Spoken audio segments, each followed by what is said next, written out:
Bismillahirrahmanirrahim. Assalamualaikum warahmatullahi wabarakatuh. Perkenalkan, nama saya Nizar Daru Yutoyono, mahasiswa Stipki Arhmah angkatan 2018.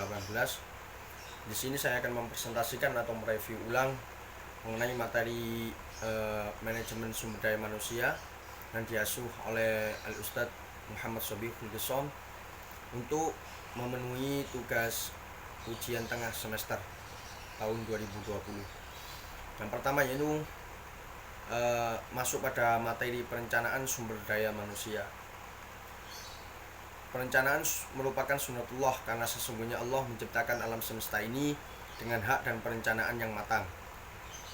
Kebutuhan terhadap perencanaan SDM mungkin tidak segera tampak dalam perusahaan yang berjalan biasa-biasa saja, dan orang mungkin akan bertanya, jika suatu perusahaan memerlukan karyawan baru sesuai dengan kualifikasi tertentu, dalam praktiknya mengapa sulit mendapatkannya? Sebenarnya kebutuhan SDM dalam perusahaan sukar dipenuhi secepatnya atau semudah yang tersirat dalam pikiran. Perusahaan yang tidak memiliki perencanaan sumber daya manusia seringkali akan menemukan masalah di kemudian hari ketika mereka tidak memenuhi kebutuhan segera sesuai dengan tujuan dari perusahaan secara efisien dan efektif. Adapun beberapa keuntungan bagi perusahaan, terutama perusahaan besar yang menggunakan perencanaan SDM. Yang pertama yaitu integrasinya strategis antara permintaan dan jumlah staf yang ada. Yang kedua, pemanfaatan sumber daya manusia yang tersedia secara efektif. Yang ketiga, persaingan SDM dan sasaran perusahaan masa depan tepat guna. Dan masih banyak lagi manfaat dari perencanaan SDM untuk perusahaan-perusahaan, terutama perusahaan yang besar. Kemudian masuk pada perencanaan SDM dibagi menjadi dua hal. Yang pertama yaitu perencanaan kepegawaian, kemudian perencanaan program.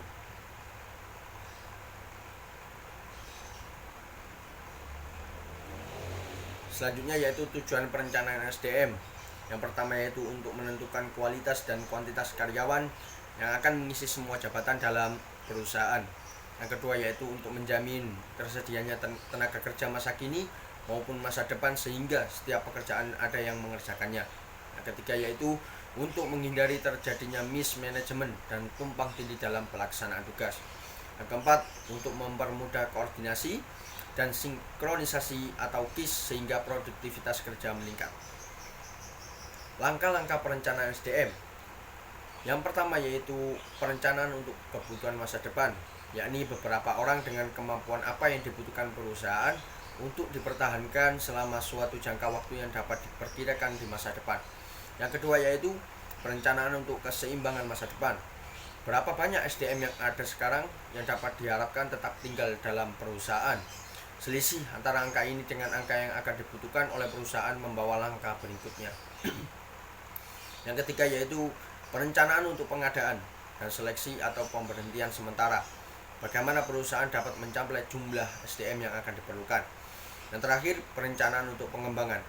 Bagaimana seharusnya pelatihan dan penyesuaian SDM dalam perusahaan diatur sehingga perusahaan akan terjamin dalam hal pengisian yang kontinu akan tenaga-tenaga yang berpengalaman dan berkualitas.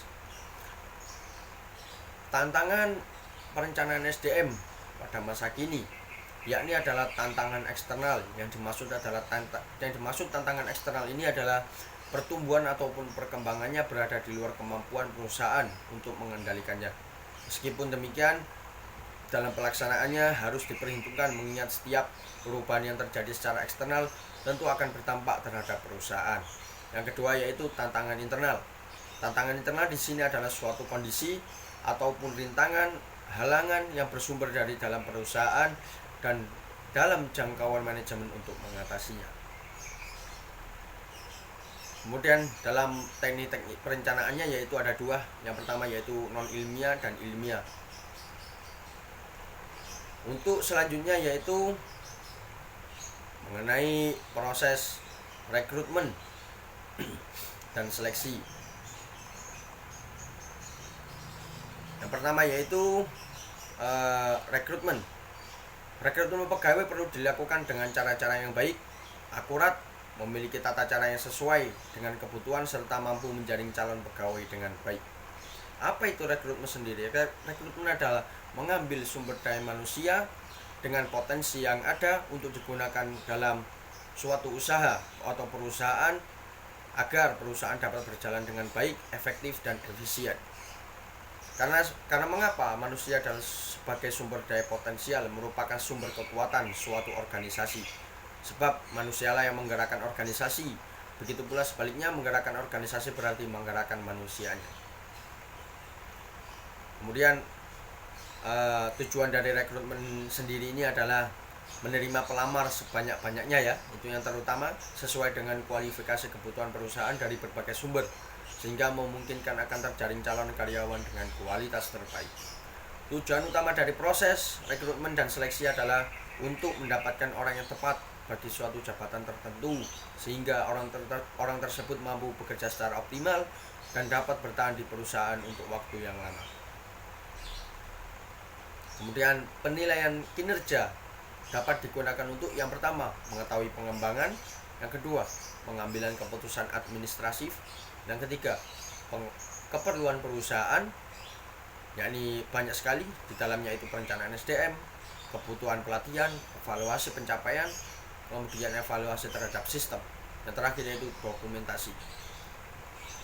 Yang pertama, masuk pada prinsip-prinsip rekrutmen. Lanjut dari yang materi yang tadi, yaitu mutu karyawan yang akan direkrutmen harus sesuai dengan kebutuhan yang diperlukan. Yang kedua, jumlah karyawan yang diperlukan harus sesuai dengan job yang tersedia. Yang ketiga, biaya yang diperlukan itu diminimalkan.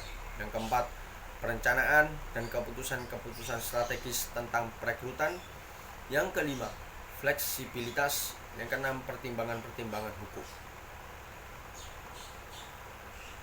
Masuk pada seleksi, yaitu upaya yang dilakukan untuk memilih dan mendapatkan tenaga kerja yang memiliki kemampuan sesuai dengan tugas-tugas yang akan dikerjakannya pada jabatan kosong yang akan diisi atau ditempatinya.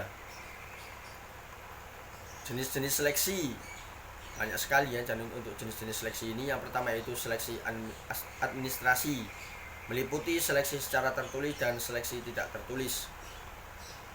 Peranan rekrutmen dan seleksi termasuk dalam fungsi-fungsi manajemen sumber daya manusia yang mempunyai peranan strategis dalam mempersiapkan dan menyediakan sumber daya manusia sesuai dengan kebutuhan pekerjaan sebagaimana ditetapkan dalam analisis pekerjaan, khususnya deskripsi dan spesifikasi.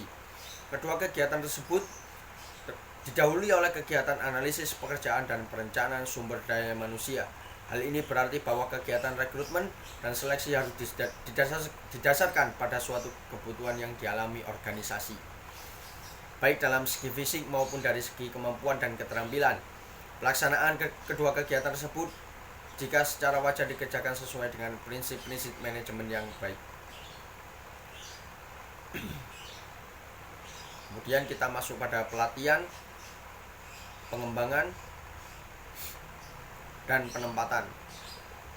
Yang pertama yaitu penempatan, yakni suatu pekerja itu ditempatkan pada job atau tempat yang akan dikerjakannya pada suatu perusahaan ataupun organisasi. Penempatan yang berakibat menghambat produktivitas karyawan sebagai satu hambatan bagi SDM yang memiliki produktivitas kerja dan kepuasan kerja yang tinggi, di mana mereka cenderung untuk berhenti pada bulan-bulan pertama pada pekerjaan mereka. Yang pertama yaitu apa saja faktor penempatan. Ini melalui yang pertama, mengurangi ketidaksesuaian. Yang kedua, berhentinya pekerja baru. Yang ketiga, geosentrisitas. Tujuan dari penempatan ini adalah yang pertama yaitu untuk mengisi job yang kosong. Yang kedua yaitu mencari sumber daya yang sangat bagus, efektif dan efisien untuk perusahaan, yang bermanfaat bagi perusahaan. Selanjutnya memasuki proses tahap berikutnya yaitu pendidikan, pelatihan dan pengembangan SDM. SDM yang berkualitas, yakni akan memenangkan persaingan ketika memiliki aset yaitu berupa SDM yang tadi, yakni amanah dan profesional, sehingga SDM yang berkualitas dan berdaya saing adalah sumber utama bagi perusahaan ataupun organisasi.